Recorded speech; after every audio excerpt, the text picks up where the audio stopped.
જય શ્રી કૃષ્ણ. રાધે રાધે. મારી યુટ્યુબ ચેનલમાં તમારું હાર્દિક સ્વાગત છે. તમામ ભક્તોને શરદ પૂર્ણિમાની હાર્દિક શુભકામના. જે પણ ભક્ત આ શરદ પૂર્ણિમાના દિવસે કૃષ્ણ ભગવાનની કૃપા પ્રાપ્ત કરવા માંગતા હોય તે વિડીયોને લાઈક કરી કોમેન્ટમાં જય શ્રી કૃષ્ણ અવશ્ય લખો. શાસ્ત્રો મુજબ શરદ પૂર્ણિમાના દિવસે મહાલક્ષ્મીજી ભગવાન શ્રી વિષ્ણુની સાથે ગરુડ પર બેસીને પૃથ્વી પર ફરવા માટે આવે છે. મા લક્ષ્મીજી પોતાના ભક્તો પર પોતાની કૃપા વરસાવે છે. એવી માન્યતા છે કે જે ઘરમાં અંધારું હોય અથવા જે ઘરમાં લોકો સૂઈ રહ્યા હોય, મા લક્ષ્મીજી તેમના દરવાજેથી જ પાછા જતા રહે છે. મા લક્ષ્મીજીની કૃપાથી લોકોને દેવામાંથી મુક્તિ મળે છે. અને આ જ કારણે શરદ પૂર્ણિમાને કર્જ મુક્તિ પૂર્ણિમા પણ કહેવાય છે. શરદ પૂર્ણિમાની રાત પોતાનામાં જ અનોખી માનવામાં આવે છે, કારણ કે તેને ચંદ્રમાની સૌથી તેજસ્વી અને શીતળ રાત કહેવામાં આવે છે. આ દિવસે ચંદ્રમાના કિરણોમાં ખાસ ઔષધીય ગુણ હોય છે, જે તંદુરસ્તી અને સુખ શાંતિ આપે છે. શરદ પૂર્ણિમાનો આ પવિત્ર તહેવાર ભગવાન શ્રી કૃષ્ણ અને દેવી લક્ષ્મીજી સાથે પણ જોડાયેલો છે. અને આ દિવસે કરવામાં આવેલી પૂજા અર્ચનાથી ધન, ધાન્ય અને સુખ શાંતિ મળે છે. ભક્તો આ રાત્રે ખાસ કરીને ખીર બનાવીને ચંદ્રમાના કિરણોમાં રાખે છે, જેને અમૃત જેવી માનવામાં આવે છે. જુદા જુદા રાજ્યોમાં શરદ પૂર્ણિમાને ઉજવવાની પરંપરાઓ અલગ હોઈ શકે છે, પરંતુ સૌનો હેતુ એક જ હોય છે: ભગવાનના આશીર્વાદ મેળવવા અને પરિવારમાં સુખ શાંતિની પ્રાર્થના કરવી. આ તહેવાર ફક્ત ભક્તિ અને શ્રદ્ધાનો જ તહેવાર નથી, પરંતુ પ્રકૃતિ સાથે માણસના ઊંડા સંબંધોને પણ બતાવે છે. શરદ પૂર્ણિમાની રાતને ભગવાન શ્રી કૃષ્ણ અને રાધા રાણીની રાસલીલા સાથે પણ જોડવામાં આવે છે, જે આ તહેવારના મહત્ત્વને વધુ વધારી દે છે. આજના દિવસે જે ભક્તો સાચા મનથી શરદ પૂર્ણિમાની કથાઓ સાંભળે છે, તેમના પર ભગવાન શ્રી કૃષ્ણ અને રાધા રાણીની ખાસ કૃપા થાય છે. તો દર્શક મિત્રો, ચાલો હવે આ અદ્ભુત તહેવાર સાથે જોડાયેલી કથાને વિગતવાર સાંભળીએ, જે આપણને આ રાત્રિના મહત્ત્વ અને તેનાથી મળનારા આશીર્વાદ વિશે બતાવે છે. એક કથા મુજબ એક સમયે એક સાહુકારને 2 દીકરીઓ હતી. બંને દીકરીઓ પૂર્ણિમાનું વ્રત રાખતી હતી. મોટી દીકરી તો પૂરા વિધિ વિધાન સાથે પોતાનું વ્રત પૂરું કરતી, પરંતુ નાની દીકરી અધૂરું જ વ્રત કરતી હતી. આનું પરિણામ એ આવ્યું કે લગ્ન પછી નાની દીકરીનું સંતાન જન્મતાની સાથે જ મૃત્યુ પામતું હતું. તેણે પંડિતોને આનું કારણ પૂછ્યું તો તેમણે જણાવ્યું કે તું પૂર્ણિમાનું અધૂરું વ્રત કરતી હતી, જેના કારણે તારું સંતાન જન્મતાની સાથે જ મૃત્યુ પામે છે. પૂર્ણિમાનું પૂરું વ્રત વિધિ વિધાનથી કરવાથી તારું સંતાન જીવતું રહી શકે છે. ત્યારે તેણે પંડિતોની સલાહ પર પૂર્ણિમાનું પૂરું વ્રત વિધિ વિધાનથી કર્યું. પછીથી તેને એક દીકરો થયો, પરંતુ નસીબની રમત તો જુઓ, તેનું આ સંતાન પણ વધુ દિવસો સુધી જીવતું ન રહી શક્યું. પોતાના આ સંતાનને પણ મૃત જોઈને નાની બહેનના પગ નીચેથી જમીન સરકી ગઈ. પરંતુ આ વખતે તેને લાગ્યું કે કદાચ તેની મોટી બહેનના પુણ્યનું ફળ તેના દીકરાનો જીવ પાછો લાવી શકે છે. અને એવું વિચારીને તેણે પોતાના સંતાનને એક પાટલા પર ચાદરથી ઢાંકીને સુવડાવી દીધું અને મોટી બહેનને ઘરે બોલાવી. જ્યારે મોટી બહેન ઘરે આવી તો તેણે પોતાની બહેનને કહ્યું કે તમે આ પાટલા ઉપર બેસી જાઓ. જેવી જ મોટી બહેન બેસવા લાગી, તેનો પાલવ તે મૃત બાળકના શરીરને અડી ગયો, જેનાથી તે રડવા લાગ્યો. તે નાના બાળકને રડતું જોઈને મોટી બહેનને ખૂબ ગુસ્સો આવ્યો અને તે ગુસ્સામાં બોલી, હે બહેન, તું મારી પાસે આ કેવું પાપ કરાવવા જઈ રહી હતી? જો મારા બેસવાથી આ બાળકને કંઈ થઈ જાત તો? આ સાંભળીને નાની બહેન બોલી, અરે દીદી, આ તો પહેલેથી જ મરેલું હતું. આ તો તમારા નસીબથી જીવતું થયું છે. તમે હંમેશા શરદ પૂર્ણિમાનું વ્રત વિધિપૂર્વક કર્યું છે અને આ એનું જ ફળ છે કે તમારા પાલવના ફક્ત અડવાથી જ મારું સંતાન ફરીથી જીવતું થઈ ગયું છે. આ રીતે નાની બહેનના સંતાનને નવું જીવન મળ્યું અને જ્યારે આ ખબર નગરના રાજાને મળી તો તેણે આખા નગરમાં ઢંઢેરો પીટાવ્યો અને સૌને આ પવિત્ર વ્રત કરવાની સલાહ આપી. ત્યારથી લોકોની શ્રદ્ધા આ વ્રતમાં જોડાયેલી છે અને ભક્તો પોતાનું નસીબ જગાવવા માટે આ વ્રત પૂરી શ્રદ્ધાથી કરે છે. મિત્રો, વિડીયોમાં આગળ વધતા પહેલાં જો તમે પણ ભગવાન વિષ્ણુની કૃપા પ્રાપ્ત કરવા માંગતા હો તો વિડીયોને લાઈક કરી કોમેન્ટમાં જય શ્રી હરિ વિષ્ણુ અવશ્ય લખજો, જેથી ભગવાન વિષ્ણુની કૃપા આપણા સૌ ઉપર બની રહે. બોલો લક્ષ્મીપતિ નારાયણની જય. પ્રિય ભક્તો, આજે જ્યારે પૂર્ણિમાની ચાંદની ધરતી ઉપર અમૃતની જેમ વરસે છે ત્યારે આ શુભ રાત્રિ સ્વર્ગના દેવતાઓને પણ પ્રિય લાગે છે. આકાશમાં ચંદ્ર એક ઝળહળતા મોતીની જેમ ચમકે છે અને તેનો શીતળ પ્રકાશ દરેક હૃદયમાં શાંતિ અને ભક્તિનું ગીત ગુંજાવે છે. આ પવિત્ર રાત્રિ પૂર્ણિમા તરીકે ઓળખાય છે અને આ દિવસે ભગવાન વિષ્ણુની ભક્તિ ખાસ ફળ આપે છે. જ્યારે પૂર્ણિમાનો ચંદ્ર આકાશમાં ખીલે છે ત્યારે તેનો પ્રકાશ ધરતીના દરેક ખૂણે પહોંચે છે, જાણે વિષ્ણુજીના આશીર્વાદની ચાદર ઓઢાવતો હોય. આ રાત્રે ચંદ્ર એટલો સુંદર દેખાય છે કે નદીઓ, ઝરણા અને વૃક્ષો પણ તેની ચાંદનીમાં નહાતા ભક્તિનું ગીત ગાય છે. ગુજરાતના ગામડાઓમાં આ દિવસે લોકો ઘરે ઘરે દીવા પ્રગટાવે છે અને મંદિરોમાં ઘંટનાદથી વાતાવરણ ગુંજી ઉઠે છે. શાસ્ત્રોમાં કહેવાયું છે કે પૂર્ણિમા એ ભગવાન વિષ્ણુ, માતા લક્ષ્મી અને ચંદ્રદેવની પૂજા કરવાથી ઘણું પુણ્ય મળે છે. આ દિવસે ભક્તો સવારે વહેલા ઉઠે છે, પવિત્ર નદીમાં સ્નાન કરે છે અને વિષ્ણુજીના નામનો જાપ કરે છે. ગુજરાતમાં ઘણા લોકો નર્મદા, સાબરમતી કે તાપી નદીના કિનારે જઈને સ્નાન કરે છે અને ઓમ નમો નારાયણ, ઓમ નમો નારાયણનો જાપ કરતાં કરતાં ભગવાનની સ્તુતિ કરે છે. આ જાપથી મન શાંત થાય છે અને હૃદયમાં ભગવાનનો પ્રકાશ ઝળકે છે. આ દિવસે દાનનું ખાસ મહત્ત્વ છે. અન્નદાન, વસ્ત્રદાન અને ગાયને લીલું ઘાસ ખવડાવવું પણ શુભ માનવામાં આવે છે. શાસ્ત્રોમાં કહેવાયું છે કે જે વ્યક્તિ આ દિવસે દાન કરે છે તેના જીવનમાં લક્ષ્મીજીની કૃપા હંમેશા રહે છે અને તેનું ઘર સુખ સમૃદ્ધિથી ભરાઈ જાય છે. પૂર્ણિમાનો સૌથી મોટો ઉત્સવ છે શ્રી સત્યનારાયણ ભગવાનની પૂજા. આ દિવસે ઘણા ગુજરાતી પરિવારો ઘરે સત્યનારાયણની કથા વાંચે છે અને વ્રત રાખે છે.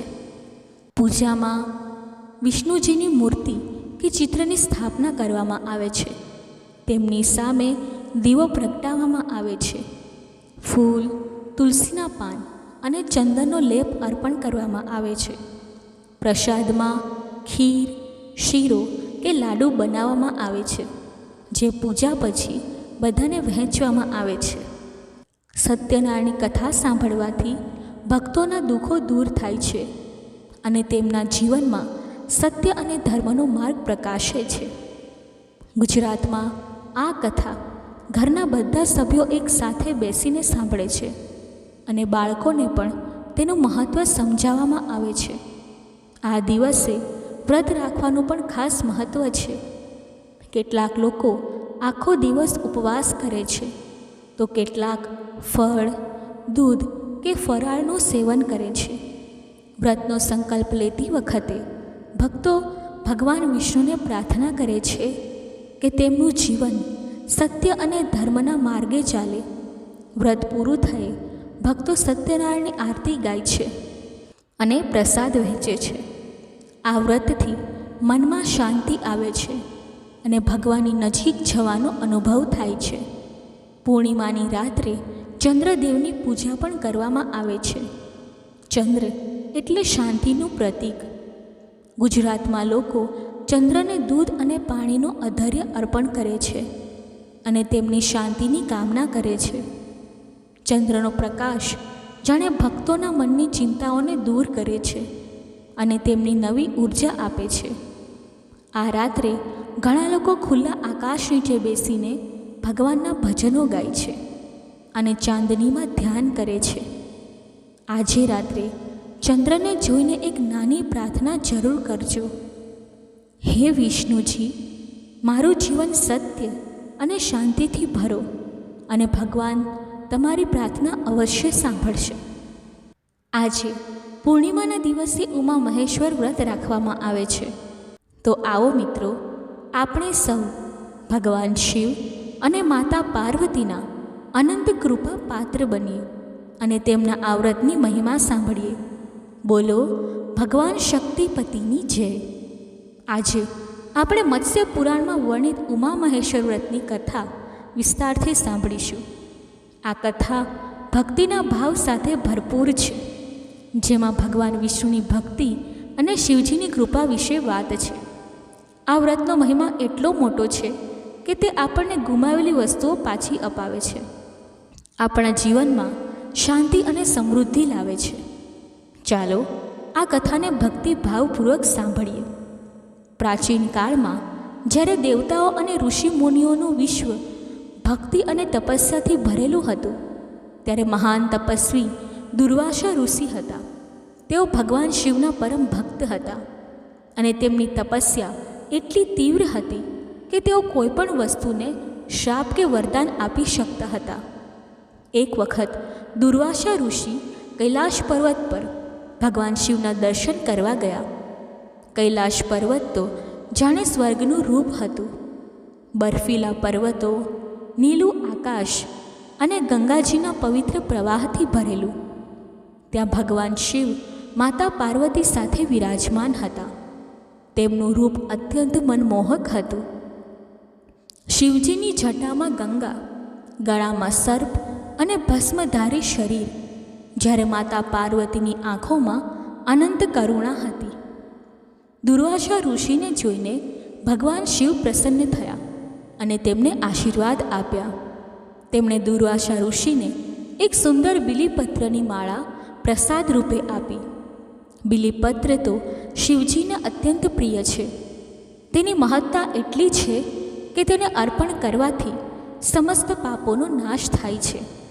દુર્વાસા ઋષિ આ માળા લઈને પ્રસન્ન મનથી કૈલાશથી વિદાય થયા અને પાછા વળતા હતા.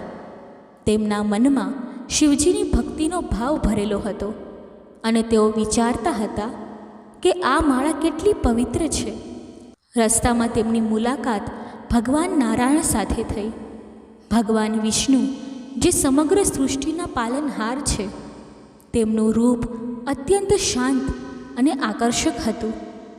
શંખ, ચક્ર, ગદા અને પદ્મ ધારણ કરેલા અને દેવી લક્ષ્મી તેમની સાથે વિરાજમાન હતા. દુર્વાસા ઋષિને જોઈને ભગવાન વિષ્ણુ પ્રસન્ન થયા અને તેમને આદરથી અભિવાદન કર્યું. દુર્વાસા ઋષિએ પણ તેમને પ્રણામ કર્યા અને શિવજી તરફથી મળેલી બીલીપત્રની માળા ભગવાન વિષ્ણુને અર્પણ કરી. તેઓ વિચારતા હતા કે આ માળા વિષ્ણુજીને અર્પણ કરવાથી તેમની ભક્તિ વધુ મજબૂત થશે, કારણ કે શિવ અને વિષ્ણુ તો એક જ છે, હરિ અને હરનું સ્વરૂપ. ભગવાન વિષ્ણુએ આ માળા સ્વીકારી અને તેને પોતાના વાહન ગરુડજીના ગળામાં પહેરાવી દીધી. ગરુડજી, જે વિષ્ણુજીના પરમ ભક્ત અને શક્તિશાળી વાહન છે, તેમને આ માળા મળતા જ પ્રસન્ન થયા. પરંતુ આ જોઈને દુર્વાસા ઋષિના મનમાં ક્રોધ જાગી ઉઠ્યો. તેઓએ વિચાર્યું કે આ તો ભગવાન શિવના પ્રસાદનું અપમાન છે. શિવજીની માળા વિષ્ણુજીએ પોતાના વાહનને આપી દીધી, જે તેમને અનુચિત લાગ્યું. દુર્વાસા ઋષિ તો ક્રોધી સ્વભાવના હતા. તેમની આંખો લાલ થઈ ગઈ અને તેઓ બોલી ઉઠ્યા, હે નારાયણ, તમે ભગવાન શિવનું અપમાન કર્યું છે. આ માળા શિવજીના પવિત્ર પ્રસાદ છે અને તમે તેને તમારા વાહનને આપી દીધી. આના કારણે તમારી પાસે જે દેવી લક્ષ્મી છે તે તમને છોડીને જતી રહેશે. તમે જે ક્ષીરસાગરમાં શયન કરો છો તે પણ તમારી પાસેથી દૂર થઈ જશે અને શેષનાગ જે તમારી શૈયા છે તે પણ તમારી કોઈ સહાય કરશે નહીં. આ શ્રાપ સાંભળીને ભગવાન વિષ્ણુનું મન દુઃખી થયું, પરંતુ તેઓ શાંત રહ્યા. તેઓ જાણતા હતા કે દુર્વાસા ઋષિનો ક્રોધ તીવ્ર છે, પરંતુ તેમની કૃપા પણ અનંત છે. વિષ્ણુજીએ હાથ જોડીને દુર્વાસા ઋષિને પ્રણામ કર્યા અને વિનમ્રતાથી પૂછ્યું, હે મહર્ષિ, તમારા આ શ્રાપથી હું કેવી રીતે મુક્ત થઈ શકું? કૃપા કરીને મને માર્ગદર્શન આપો. દુર્વાસા ઋષિનો ક્રોધ થોડો શાંત થયો અને બોલ્યા, હે વિષ્ણુ, તમે ઉમા મહેશ્વર વ્રતનું પાલન કરો. આ વ્રત ભગવાન શિવ અને માતા પાર્વતીના સ્વરૂપનું છે. તેનાથી તમને તમારી ગુમાવેલી વસ્તુઓ પાછી મળશે. ભગવાન વિષ્ણુએ આ વ્રત વિશે વધુ જાણવા માંગ્યું. દુર્વાસા ઋષિએ સમજાવ્યું કે આ વ્રતમાં ભક્તને ઉપવાસ કરવો, શિવ પાર્વતીની પૂજા કરવી, બિલીપત્ર અર્પણ કરવા અને મંત્ર જાપ કરવો. આ વ્રતની વિધિ સરળ છે, પરંતુ તેનું ફળ અનંત છે. તેમાં ભક્તિનો ભાવ મુખ્ય છે. મનથી શિવજી અને ઉમાને યાદ કરવું, તેમની કથા સાંભળવી અને વ્રતના નિયમોનું પાલન કરવું. આ વ્રત કરવાથી સમસ્ત દુઃખો દૂર થાય છે, ગુમાવેલી સંપત્તિ પાછી મળે છે અને જીવનમાં શાંતિ આવે છે. ભગવાન વિષ્ણુએ તરત જ આ વ્રતનું પાલન કરવાનું નક્કી કર્યું. તેઓ ક્ષીરસાગરમાંથી ઉઠ્યા અને વ્રતની તૈયારી કરી. પહેલાં તેઓએ શુદ્ધ મનથી શિવલિંગની સ્થાપના કરી, બિલીપત્ર, ફૂલ અને ધૂપ દીપ અર્પણ કર્યા. તેઓએ ઓમ નમઃ શિવાય મંત્રનો જાપ કર્યો. માતા લક્ષ્મી પણ તેમની સાથે વ્રતમાં જોડાઈ, કારણ કે તેઓ જાણતા હતા કે શિવ પાર્વતીની કૃપા વિના કશું જ શક્ય નથી. વ્રત દરમિયાન વિષ્ણુજીએ ઉપવાસ કર્યો, રાત્રે જાગરણ કર્યું અને શિવ કથા સાંભળી. તેમના મનમાં ભક્તિનો પ્રવાહ વહેતો હતો. તેઓ વિચારતા હતા કે શિવજી તો ત્રિલોકના સ્વામી છે, તેમની કૃપા કોઈ પણ શ્રાપને મટાવી શકે છે. વ્રતના પ્રભાવથી અદ્ભુત ઘટના બની. દેવી લક્ષ્મી જે શ્રાપને કારણે દૂર થઈ ગઈ હતી તે પુનઃ વિષ્ણુજી પાસે આવી. તેમની આંખોમાં આનંદના આંસુ હતા અને તેઓ બોલ્યા, હે પ્રભુ, ઉમા મહેશ્વર વ્રતની કૃપાથી હું પાછી આવી છું. ક્ષીરસાગર જે શુષ્ક થઈ ગયું હતું તે પુનઃ દૂધના પ્રવાહથી ભરાઈ ગયું. શેષનાગ પણ વિષ્ણુજીની શૈયા બનીને તૈયાર થયા અને બોલ્યા, હે નારાયણ, તમારી ભક્તિને કારણે હું તમારી સેવામાં છું. આમ દુર્વાસા ઋષિના શ્રાપથી જે કંઈ ગુમાવ્યું હતું તે બધું પુનઃ પ્રાપ્ત થયું. વિષ્ણુજીએ દુર્વાસા ઋષિનો આભાર માન્યો અને આ વ્રતની મહિમા વિશ્વમાં પ્રચારી. આ કથા આપણને શીખવે છે કે ભગવાન શિવ અને માતા પાર્વતીની ભક્તિ કરવાથી કોઈ પણ સંકટ દૂર થાય છે. ઉમા મહેશ્વર વ્રત આપણા જીવનમાં એવું છે જે ગુમાવેલી વસ્તુઓ, પૈસા, સ્વાસ્થ્ય, સુખ કે સંબંધો પાછા અપાવે છે. આ વ્રત કરવા માટે આપણે પણ તૈયાર થઈએ. વ્રતમાં શુદ્ધ આહાર, પૂજા અને દાન કરવું જરૂરી છે. જેમ વિષ્ણુજીને ફળ્યું તેમ આપણને પણ ફળશે. આ વ્રતની કથા કહેનાર, સાંભળનાર અને વ્રત કરનારને શિવજીની કૃપા પ્રાપ્ત થાય. હે ભગવાન શિવ અને દેવી શક્તિ, જેમ તમે વિષ્ણુજીને ફળ્યા તેમ અમને સૌને ફળજો. બોલો ભગવાન શક્તિપતિની જય. મિત્રો, ચાલો હવે સાંભળીએ પૂર્ણિમાની કથા, જેમને સ્વયં શ્રી કૃષ્ણએ યશોદા મૈયાને સંભળાવી હતી. દ્વાપર યુગમાં એક સમય યશોદા મૈયાએ શ્રી કૃષ્ણને કહ્યું, હે કૃષ્ણ, તું આખા સંસારનો સર્જક અને પોષક છે. આજે મને એવું વ્રત કહો જે કરવાથી મૃત્યુલોકની સ્ત્રીઓને વિધવા થવાનો ભય ન રહે, તેમજ આ વ્રત દરેક મનુષ્યની મનોકામના પૂર્ણ કરનાર હોય. શ્રી કૃષ્ણ બોલ્યા, હે માં, તમે ખૂબ સુંદર પ્રશ્ન કર્યો છે. હું તમને એ જ વ્રત સવિસ્તાર કહું છું. સૌભાગ્યની પ્રાપ્તિ માટે સ્ત્રીઓએ 32 પૂર્ણમાસીનું વ્રત કરવું જોઈએ. આ વ્રત કરવાથી સ્ત્રીઓને સૌભાગ્ય અને સંપત્તિ મળે છે. આ વ્રત અચલ સૌભાગ્ય આપનાર અને ભગવાન શિવની પ્રત્યે મનુષ્યની ભક્તિ વધારનાર છે. યશોદા મૈયાએ પૂછ્યું, હે કૃષ્ણ, સૌપ્રથમ આ વ્રતને મૃત્યુલોકમાં કોણે કર્યું હતું તેના વિશે મને વિગતે જણાવો. શ્રી કૃષ્ણ બોલ્યા, આ ભૂમંડળ પર એક અતિ પ્રસિદ્ધ રાજા ચંદ્રહાસ હતા. તેમની કાતિકા નામની એક નગરી હતી જે વિવિધ પ્રકારના રત્નોથી પરિપૂર્ણ હતી. ત્યાં ધનેશ્વર નામના એક બ્રાહ્મણ અને તેની સુશીલ રૂપવતી પત્ની રહેતા હતા. બંને ખૂબ પ્રેમથી રહેતા હતા અને ઘરમાં ધન ધાન્યની કોઈ કમી ન હતી. પરંતુ તેમને સંતાન ન હોવાનું એક મોટું દુઃખ હતું. તેથી તેઓ ખૂબ દુઃખી રહેતા હતા. એક દિવસ એક મોટો તપસ્વી યોગી આ નગરીમાં આવ્યો. યોગી બધા ઘરોમાંથી ભિક્ષા લેતો હતો, પણ તે બ્રાહ્મણના ઘેરથી ભિક્ષા ન લેતો હતો. એક દિવસ યોગી રૂપ ઋષિ તે બ્રાહ્મણના પાસેથી ભિક્ષા ન લઈને બીજા ઘેરથી ભિક્ષા લેતો ગંગા કિનારે જઈને પ્રેમપૂર્વક ભિક્ષા ખાઈ રહ્યો હતો. ધનેશ્વરે આ યોગીનું કાર્ય જોઈ લીધું. પોતાની ભિક્ષા ન લેતા ધનેશ્વર યોગી પાસે ગયો અને પૂછ્યું, હે મહાત્મા, તમે બધાના ઘરેથી ભિક્ષા લો છો, પણ મારા ઘેરથી ક્યારેય ભિક્ષા નથી લેતા. તેવું કેમ? યોગીએ કહ્યું, નિસંતાનના ઘેરની ભિક્ષા પતિતોના અન્ન જેવી હોય છે. જે પતિતોનું અન્ન ખાય છે તે પણ પતિતો બને છે. તું નિસંતાન છે અને પતિત થવાના ભયથી હું તારા ઘેરની ભિક્ષા લેતો નથી. આ સાંભળી ધનેશ્વર ખૂબ દુઃખી થયો અને યોગીના પગમાં પડી યાચના કરવા માંડ્યો. હે મહારાજ, જો એવું છે તો તમે મને પુત્ર પ્રાપ્તિનો ઉપાય જણાવો.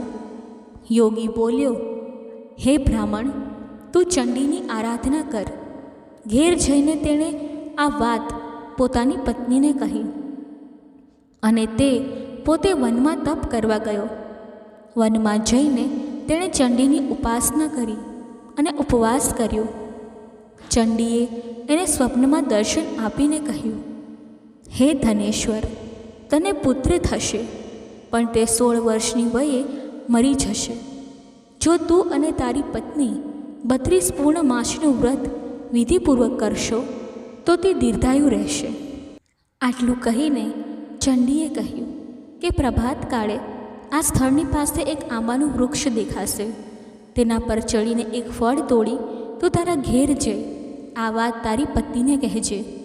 તે ફળ ખાશે ત્યારે ભગવાન શંકરની કૃપાથી તારી પત્નીને ગર્ભ રહેશે. બ્રાહ્મણ પ્રભાતે ઉઠ્યો તો તેણે આંબાનું વૃક્ષ જોયું. તેના પર અતિ સુંદર ફળ હતા. તેણે આ ફળ તોડવાનો પ્રયત્ન કર્યો, પણ તે તેના પર ન ચડી શક્યો. તે જ સમયે તેણે વિઘ્ન વિનાશક શ્રી ગણેશજીને પ્રાર્થના કરી, હે દયાનિધાન, ભક્તોના વિઘ્નો નાશ કરીને તેમના મંગલ કાર્યો કરનાર, દુષ્ટોનો નાશ કરનાર, તમે મારા પર કૃપા કરો જેથી હું મારા મનોરથને પૂર્ણ કરું. ગણેશજીની કૃપાથી ધનેશ્વર વૃક્ષ પર ચડી ગયો અને એક અતિ સુંદર ફળ તોડીને પોતાની પત્નીને આપ્યું. તેની પત્નીએ પતિના કહ્યા અનુસાર અનુસરણ કરીને અતિ સુંદર પુત્રને જન્મ આપ્યો. તેનું નામ દેવીદાસ રાખ્યું. તે બાળક માતા પિતાના ઘેર શુક્લ પક્ષના ચંદ્રમાની જેમ ઉછળવા લાગ્યો. ભગવતી દુર્ગાની કૃપાથી તે સુંદર, સુશીલ અને વિદ્યાવાન બન્યો. માતાએ 32 પૂર્ણમાસીનું વ્રત શરૂ કર્યું. 16મો વર્ષ બેસતા જ દેવીદાસના માતા પિતાને ખૂબ ચિંતા થઈ કે કદાચ આ વર્ષે તેમના પુત્રનું મૃત્યુ ન થઈ જાય. તેઓએ મનમાં વિચાર્યું કે જો આ દુર્ઘટના તેમની સામે થાય તો તેઓ તે કેવી રીતે સહન કરશે. તેમણે દેવીદાસના મામાને બોલાવીને કહ્યું, અમારી ઈચ્છા છે કે દેવીદાસ 1 વર્ષ માટે કાશી જઈને વિદ્યા અભ્યાસ કરે અને તેને એકલા નહીં મૂકવો જોઈએ. તેથી તું જા એની સાથે અને 1 વર્ષ પછી તેને પાછો લઈ આવજે.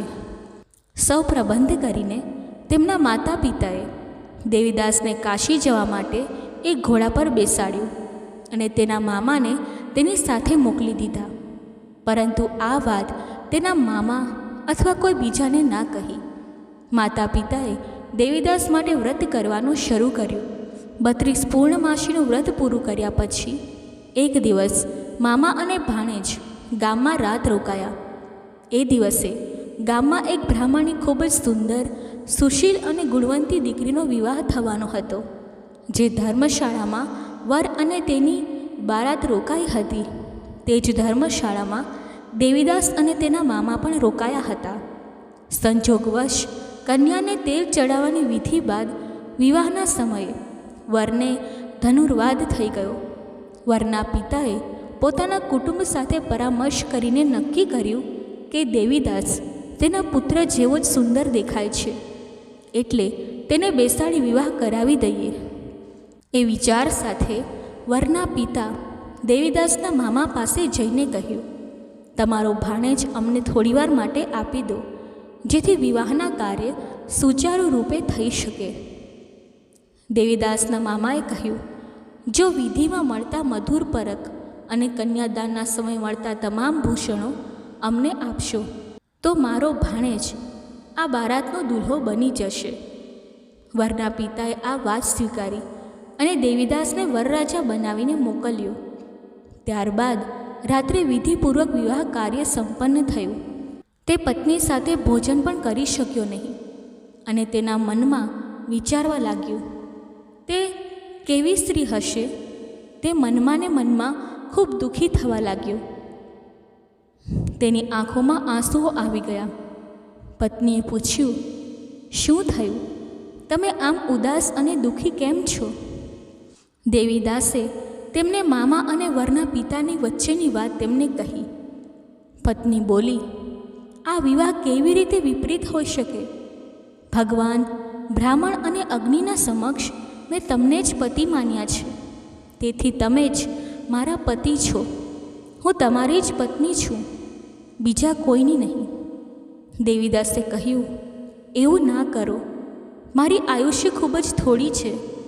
મારા પછી તમારું શું થશે? આ વાતો સારી રીતે વિચારો. પત્ની બોલી, જેમ તમારી ગતિ હશે તેવી મારી ગતિ રહેશે. હે સ્વામી, તમે ઉઠીને ભોજન કરો. તમે નિશ્ચિત ભૂખ્યા હશો. પછી દેવીદાસ અને તેની પત્નીએ ભોજન કર્યું અને બાકી રાત્રે સૂઈ ગયા. પ્રભાતે દેવીદાસે પત્નીને 3 નંગોથી મંડાયેલી એક વીંટી અને એક રૂમાલ આપ્યો. તે બોલ્યો, હે પ્રિય, આ લો અને મારા મૃત્યુ અને જીવન જાણી લેવા માટે એક ફૂલવાડી બનાવી લો. તેમાં સુગંધિત 9 મલ્લિકા લગાવી લો અને તેને રોજ પાણી આપજો. જે દિવસે મારા પ્રાણ જતા રહેશે આ ફૂલ સુકાઈ જશે. જ્યારે તે ફરીથી લીલા થઈ જશે તો સમજજો કે હું જીવતો છું. આ વાત સમજાવીને તે ચાલ્યો ગયો. પ્રભાતે ત્યાં ઘોડા બાજાના શોર ઉઠ્યા. જ્યારે વિવાહના કાર્ય પૂર્ણ કરવા માટે વર અને બારાત મંડપે આવ્યા તો કન્યાએ વરને જોઈને અને તેના પિતાને કહ્યું, આ મારા પતિ નથી. મારા પતિ તો એ છે જેની સાથે મેં રાત્રે પાણી ગ્રહણ કર્યું હતું. જો આ જ છે તો બતાવો કે મેં શું આપ્યું હતું. મધુપર્ક અને કન્યાદાનના સમયે જે ભૂષણ મેં આપ્યા હતા તે બતાવો. રાત્રે જે ગુપ્ત વાતો કરી હતી તે જણાવો. પિતાએ વરને બોલાવ્યો કન્યાની વાતો સાંભળી વર બોલ્યો, હું કંઈ નથી જાણતો. લજ્જિત થઈને વર ત્યાંથી ચાલ્યો ગયો અને સમગ્ર બારાત પણ અપમાનિત થઈને પાછી ફરી. ભગવાન શ્રી કૃષ્ણ બોલ્યા, હે માતા, આ રીતે દેવીદાસ કાશીમાં વિદ્યા અભ્યાસ માટે ગયા. જ્યારે થોડો સમય વીત્યો ત્યારે કાળના પ્રભાવે એક સર્પ રાત્રિના સમય તેને ડંખ મારવા માટે આવ્યો. તેના વિષના પ્રભાવથી તેનું શયન સ્થળ ચારે તરફથી વિષની જ્વાળાથી ભરાઈ ગયું. પરંતુ વ્રતના પ્રભાવથી તે સર્પ તેને ડંખ મારવામાં નિષ્ફળ રહ્યો, કારણ કે તેની માતાએ 32 પૂર્ણિમાનું વ્રત કરેલું હતું. પછી મધ્યાહનના સમયે કાળ પોતે ત્યાં આવ્યો અને તેના શરીરમાંથી પ્રાણ કાઢવાનો પ્રયત્ન કર્યો, જેના કારણે તે મૂર્છિત થઈને જમીન પર પડી ગયો. ભગવાનની કૃપાથી તે સમયે પાર્વતીજી સાથે ભગવાન શંકરજી પણ ત્યાં આવી ગયા. તેને મૂર્છિત અવસ્થામાં જોઈને પાર્વતીજીએ ભગવાન શંકરને પ્રાર્થના કરી, હે મહારાજ, આ બાળકની માતાએ 32 પૂર્ણિમા વ્રત કરેલું છે. તેના પ્રભાવે હે ભગવાન, આપ આ બાળકને પ્રાણદાન આપો. માતા પાર્વતીજીના આદેશ પર ભક્તવત્સલ ભોળાનાથે તેને પ્રાણદાન આપ્યું. વ્રતના પ્રભાવથી કાળને પણ પાછળ હટવું પડ્યું અને દેવીદાસ સ્વસ્થ થઈ બેઠો. તે બાજુ તે તેની સ્ત્રી તેના કાળની રાહ જોઈ રહી હતી. જ્યારે તેણે જોયું કે પુષ્પવાટિકામાં એક પણ પુષ્પ નથી, ત્યારે તેને દુઃખ થયું અને પછી થોડી વારમાં ફરીથી પુષ્પ હર્યા ભર્યા જોઈને તે ખુશ થઈ ગઈ કે તે જીવંત છે. તેણે પોતાના પિતાને બોલાવીને કહ્યું, પિતાજી, મારા પતિ જીવંત છે, તમે તેમને શોધો. જ્યારે 1.25 વર્ષ વીતી ગયું ત્યારે દેવીદાસ પણ તેના મામા સાથે કાશીથી નીકળી પડ્યો. અહીં તેની પત્ની તેને શોધવા માટે ઘેરથી નીકળી રહ્યા હતા, પણ ત્યાં જ બંને મામા અને ભાણેજ ત્યાં આવી પહોંચ્યા. તેને જોઈ તે પુત્રની પત્ની ખુશ થઈ તેના ઘર લઈ ગઈ.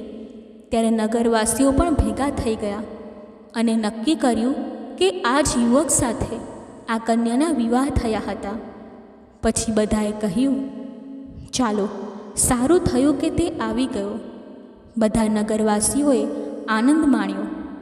થોડા દિવસ પછી દેવીદાસ તેની પત્ની અને મામા સાથે પોતાના સસરાના ઘેરથી ઘણું બધું ઉપહાર લઈને પોતાના ઘેર તરફ નીકળી પડ્યા. તે તેના ગામની નજીક આવી પહોંચ્યો ત્યારે ઘણા લોકોએ તેને જોઈને તેના માતા પિતાને પહેલાં જ સંદેશ આપી દીધો કે તમારો પુત્ર દેવીદાસ પોતાની પત્ની અને મામા સાથે ઘેર પાછો આવી રહ્યો છે. આ સમાચાર સાંભળી પહેલાં તો તેમને વિશ્વાસ નહોતો થયો, પરંતુ જ્યારે બીજાઓએ પણ આવી રીતે વાતની પુષ્ટિ કરી તો તેમને ખૂબ આશ્ચર્ય થયું. થોડાક સમયમાં દેવીદાસે આવીને પોતાના માતા પિતાના ચરણોમાં માથું રાખીને પ્રણામ કર્યું અને તેની પત્નીએ પોતાના સાસુ સસરાના ચરણોને સ્પર્શ્યા. તેમના માતા પિતાએ પોતાના પુત્ર અને પુત્રવધૂને પોતાના હૃદયથી લગાવી લીધા અને બંનેની આંખોમાં આંસુઓ છલકાયા. પુત્ર અને પુત્રવધૂના આવવાથી ખુશ થઈને ધનેશ્વરે એક મોટો ઉત્સવ કર્યો અને બ્રાહ્મણોને પણ ખૂબ દાન દક્ષિણાથી પ્રસન્ન કર્યા. શ્રી કૃષ્ણજી કહેવા લાગ્યા, આ રીતે ધનેશ્વર 32 પૂર્ણમાસીના વ્રતના પ્રભાવથી પુત્રવાન થયો. જે પણ સ્ત્રીઓ આ વ્રત કરે છે તેઓને જન્મ જન્માંતર સુધી વિધવા થવાનું દુઃખ નથી ભોગવવું પડતું અને સદાય સૌભાગ્યવતી રહે છે. આ મારું વચન છે અને તેમાં કોઈ સંદેહ નથી. આ વ્રત પુત્ર પૌત્ર આપનાર અને સર્વ મનોકામનાઓ પૂરી કરનાર છે. 32 પૂર્ણમાં વ્રત કરવાથી ભગવાન શિવજીની કૃપાથી તમામ ઈચ્છાઓ પૂર્ણ થાય છે. બોલો શ્રી કૃષ્ણ ભગવાનની જય. હવે આપણે શ્રવણ કરીએ પૂર્ણિમા વ્રતની બીજી પૌરાણિક કથા, જે સાંભળવા માત્રથી જ મનોકામનાઓ પૂર્ણ થાય છે. એક રાજ્યમાં એક રાજા અને રાણી હતા, જેમને 4 સંતાન હતા, 2 પુત્ર અને 2 પુત્રીઓ. એક પુત્રીનું નામ પૂર્ણિમા અને બીજીનું નામ અમાવસ્યા હતું. પૂર્ણિમા ઘરના કામોમાં નિપુણ હતી અને ઘરનું બધું કામ કરતી હતી. તે ભગવાનની પૂજા અર્ચના અને ગૌ માતાની સેવા પણ કરતી હતી. બીજી બહેન અમાવસ્યા ના તો ઘરનું કોઈ કામ કરતી અને ના તો ભગવાનની પૂજા અર્ચના કે ગૌ માતાની સેવા કરતી. પૂર્ણિમા સર્વગુણ સંપન્ન હતી, પણ છતાં રાજા અને રાણી તેમના 2 પુત્ર અને પુત્રી અમાવસ્યાને જ પ્રેમ કરતા હતા અને પૂર્ણિમા સાથે ભેદભાવ રાખતા હતા. રાજાના 4 સંતાન ધીરે ધીરે મોટા થઈ રહ્યા હતા. જ્યારે તે મોટા થયા ત્યારે રાજાએ પોતાના 2 પુત્રોના યોગ્ય કન્યાઓ સાથે વિવાહ કરાવ્યા પછી રાણીએ રાજાને કહ્યું કે હવે બંને પુત્રીઓ પણ યોગ્ય થઈ ગઈ છે, તેમના પણ વિવાહ કરાવો. પણ અમાવસ્યાના વિવાહ મોટા કુટુંબમાં અને સંપૂર્ણાના વિવાહ ગરીબ કુટુંબમાં કરાવો, કારણ કે પૂર્ણિમાને માત્ર ભગવાનની પૂજા અને ગાયોની સેવા જ ગમે છે. રાણીએ રાજાને બંને પુત્રીઓનો સંબંધ નક્કી કરવા માટે મોકલ્યા. રાજાએ પોતાના પાડોશી રાજ્યમાં જઈને ત્યાં રાજાના પુત્ર સાથે અમાવસ્યાનો સંબંધ નક્કી કર્યો અને નજીકના ગામમાં જઈને ગરીબ પરિવારના છોકરા સાથે પૂર્ણિમાનો સંબંધ નક્કી કર્યો. આ બધી વાત રાજાએ પોતાની રાણીને કહી. રાણી વિચારો કરવા લાગી કે હવે જોઈએ ભગવાન કેવી રીતે તેની મદદ કરે છે. પૂર્ણિમા પૂજા પાઠમાં મગ્ન રહેતી. પૂર્ણિમાના ભાઈ અને ભાભી એને બહુ પ્રેમ કરતા, કારણ કે તે ઘરના કામોમાં મદદ કરતી હતી. બીજી તરફ અમાવસ્યા એમના પર રોફ જમાવી રાખતી અને કોઈ કામ ન કરતી. થોડા સમયમાં બંને પુત્રીઓના વિવાહ થઈ ગયા. રાજા અને રાણીએ બંને પુત્રીઓને વિદાય કરી. વિદાયના સમયે રાજા અને રાણીએ અમાવસ્યાને ખૂબ બહુ ધન અને સંપત્તિ આપી વિદાય કરાવી, જ્યારે પૂર્ણિમાને ખાલી હાથ મોકલી. પછી બંને બહેનો પોતપોતાના સાસરે ગઈ. આમ ઘણા દિવસો વીતી ગયા. એક દિવસ અમાવસ્યાએ ઘેર શિવજીની કથા રાખી. તેમાં ગામના બધા લોકોને આમંત્રિત કર્યા, પણ પોતાની બહેન પૂર્ણિમાને ન બોલાવી. ગામની તમામ સ્ત્રીઓ અમાવસ્યાના ઘેર ગઈ. પૂર્ણિમા ઘરના દરવાજા પર બેસી આ બધું જોઈ રહી. ગામની 2 સ્ત્રીઓ પૂર્ણિમાને પૂછ્યું, તારી બહેનના ઘરે શિવજીની કથા છે, તું જઈશ નહીં? પૂર્ણિમાએ કહ્યું, મને આમંત્રણ નથી મળ્યું, હું કેવી રીતે જાઉં? સ્ત્રીઓએ કહ્યું, શિવજીની કથા છે, એમાં શું આમંત્રણની જરૂર હોય? તું અમારી સાથે ચાલ. ગામની સ્ત્રીઓની વાત માનીને પૂર્ણિમા પણ તેમની સાથે કથા સાંભળવા ગઈ.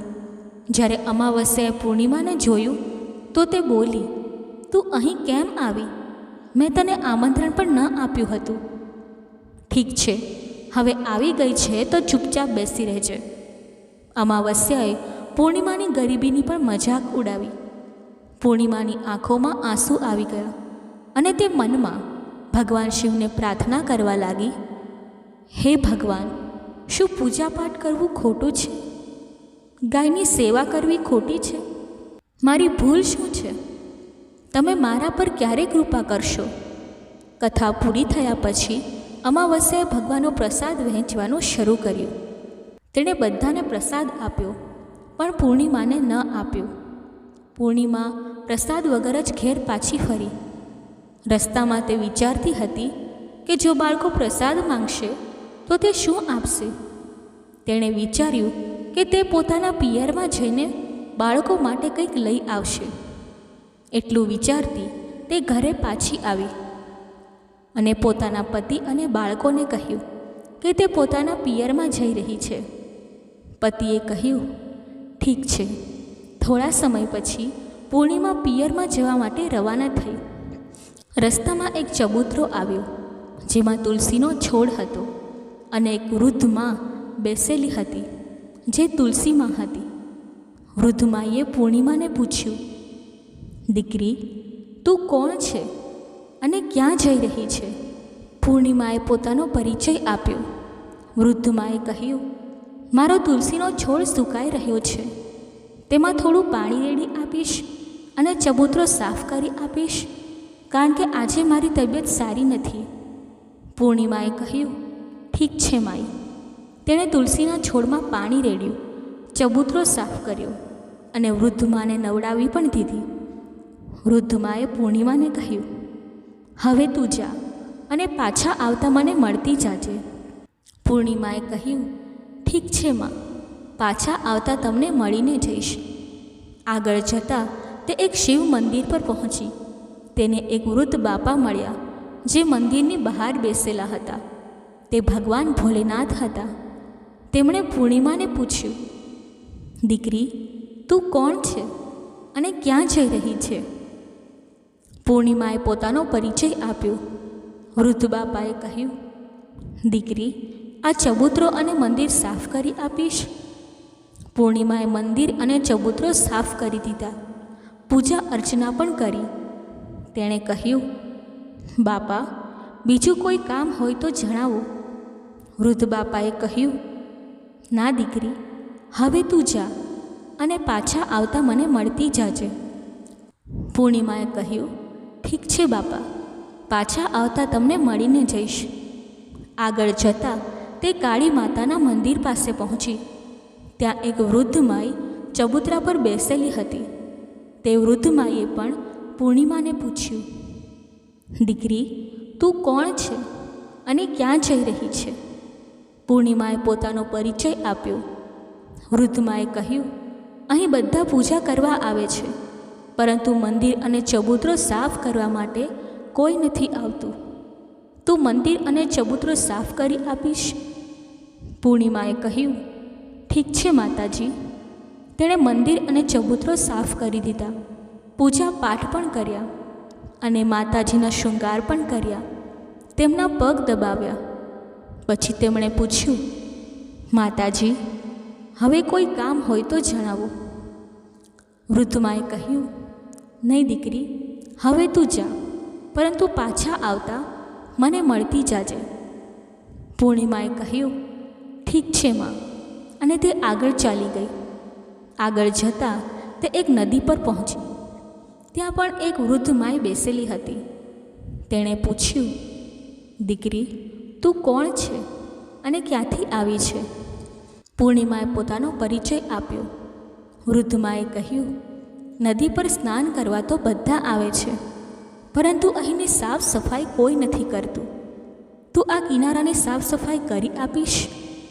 પૂર્ણિમાએ કહ્યું, ઠીક છે માઈ, અને તેને સાફ સફાઈ કરી દીધી.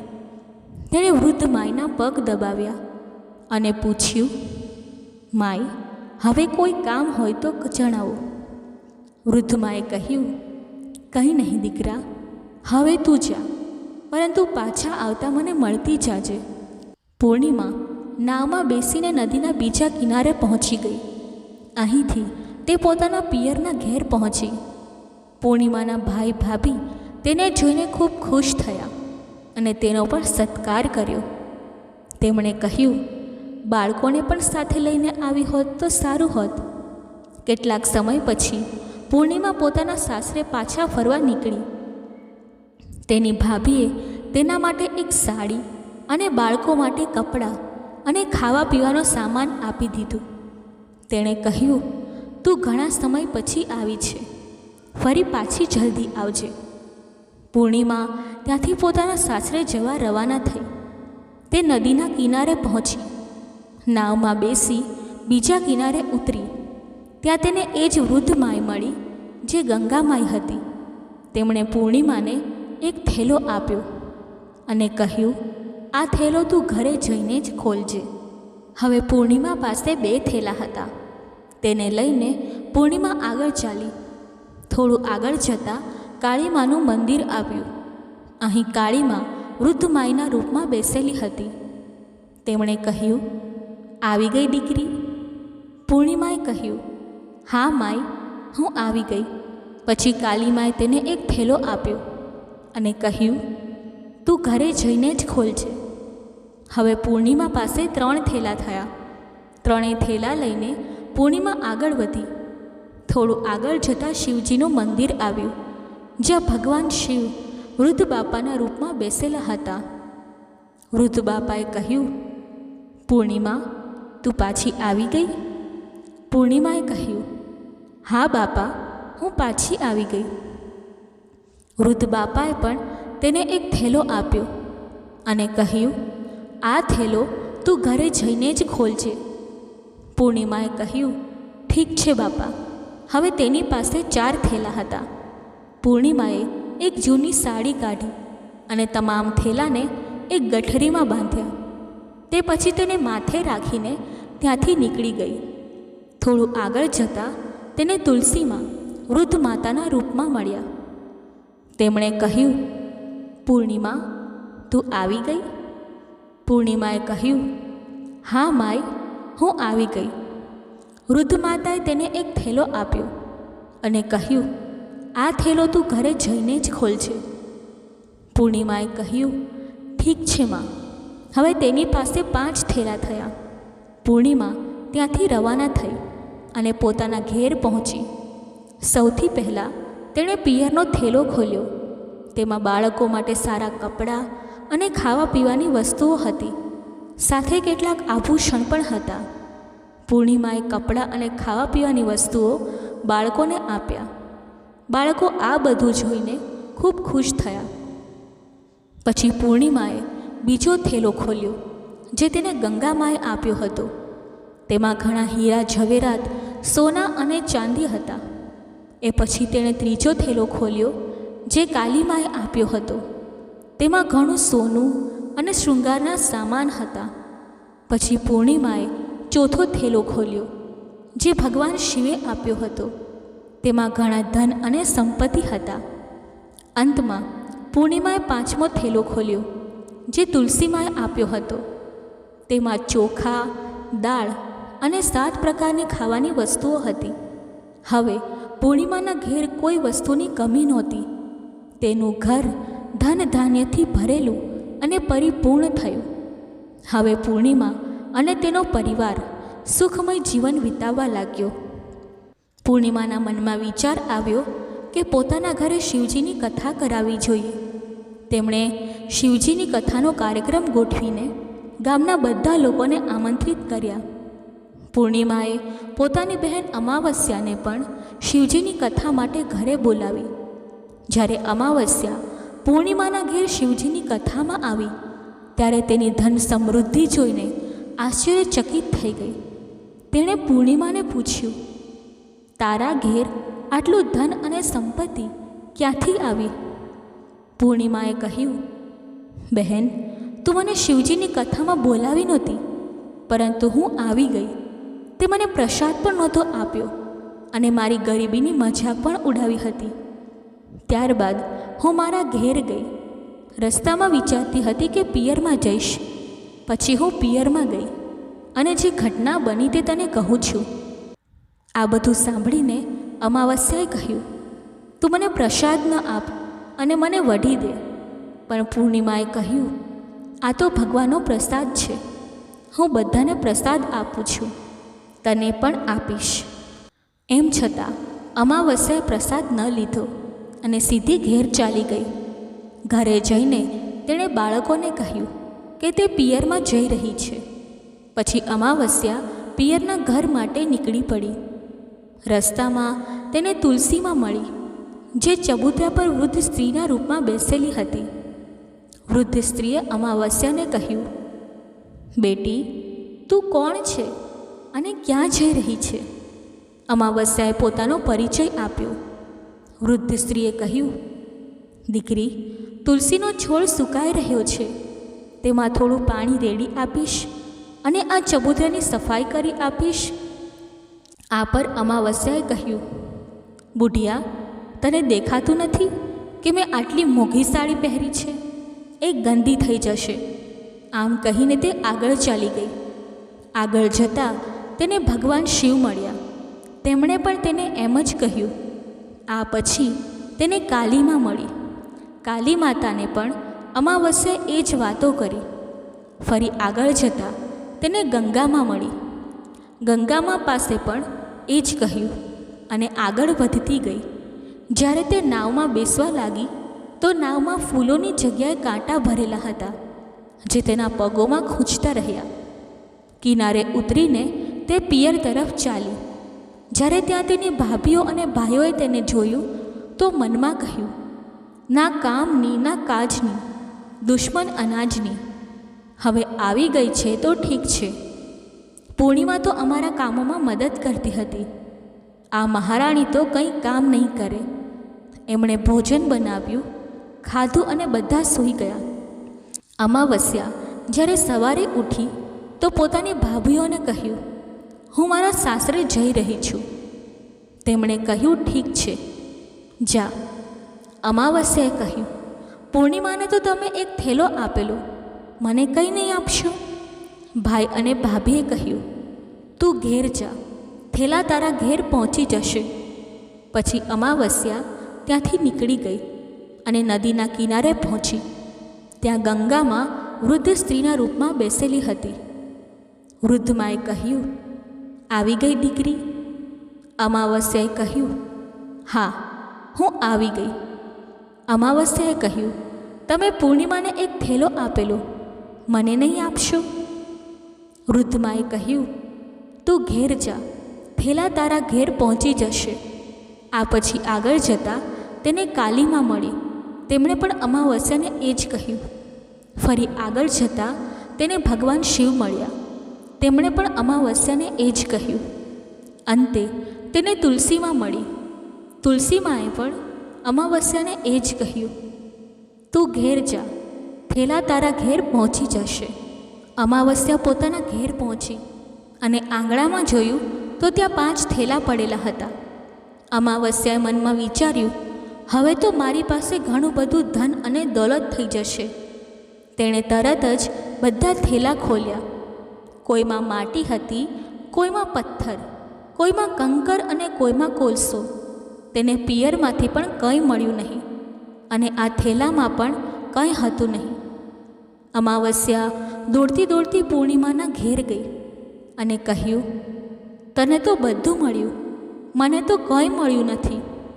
આવું કેમ? પૂર્ણિમાએ કહ્યું, જ્યારે હું મારા પિયરમાં જતી ત્યારે મારી ભાભીઓના કામમાં મદદ કરતી અને તેમની સાથે મળીને કામ કરતી, પણ તું એવું કંઈ કરતી ન હતી અને તેમનો આદર પણ કરતી ન હતી. તેથી તેઓ તને શું આપે? આ પછી તે ગંગામાં, કાળીમાં અને ભગવાન શિવજીને ત્યજી દીધા અને તેમનું અપમાન કર્યું. તેથી તેઓએ પણ તને કંઈ નથી આપ્યું. અમાવસ્યાએ કહ્યું, બહેન, તું મને માફ કર. મેં તારા પર હંમેશા અત્યાચાર કર્યો છે. મને કંઈ મળ્યું નથી તો કોઈ વાત નથી. હું પણ ભગવાનની ભક્તિ કરીશ અને બધું પ્રાપ્ત કરીશ. મને આ બધાનું રહસ્ય બતાવ. પૂર્ણિમાએ કહ્યું, તું 3 સૂત્રોનું જ્ઞાન લઈ લે. પહેલા સૂત્રમાં દયા માંગજો, બીજા સૂત્રમાં કથા માંગજો અને ત્રીજા સૂત્રમાં 108 વખત ઓમ નમઃ શિવાયનો જાપ કરજો. બહેન, ભગવાને આ સૂત્રો આપ્યા છે, તેને તારા હૃદયમાં બેસાડી લે. મેં પણ આ સૂત્રો મારા જીવનમાં અપનાવ્યા હતા અને સાચા મનથી ભગવાનની ભક્તિ, પૂજા પાઠ કર્યા હતા. પછી ભગવાને મને આ બધું આપ્યું. તારા પાસે જે થોડું હતું તે પણ ખતમ થઈ ગયું. આ પછી અમાવસ્યા પોતાના ઘેર ગઈ અને ભગવાનની પૂજા પાઠ કરવા લાગી. તેને ભગવાન શિવ પાસે માફી માંગી, ગૌ માતાની સેવા કરી અને બીજાની મદદ કરવા લાગી. બોલો પાર્વતીપતિ હર હર મહાદેવની જય. દર્શક મિત્રો, કથા બોલતી વખતે જો મારાથી કોઈ ભૂલ થઈ હોય તો હું ક્ષમા માગું છું અને આશા રાખું છું કે તમને આ કથા પસંદ આવી હશે. જો આ કથા તમને પસંદ આવી હોય તો વિડીયોને લાઈક કરી ચેનલને સબસ્ક્રાઈબ અવશ્ય કરી લેજો અને કોમેન્ટ બોક્સમાં જય શ્રી હરિ વિષ્ણુ હર હર મહાદેવ અવશ્ય લખજો. ધન્યવાદ. જય શ્રી કૃષ્ણ. રાધે રાધે.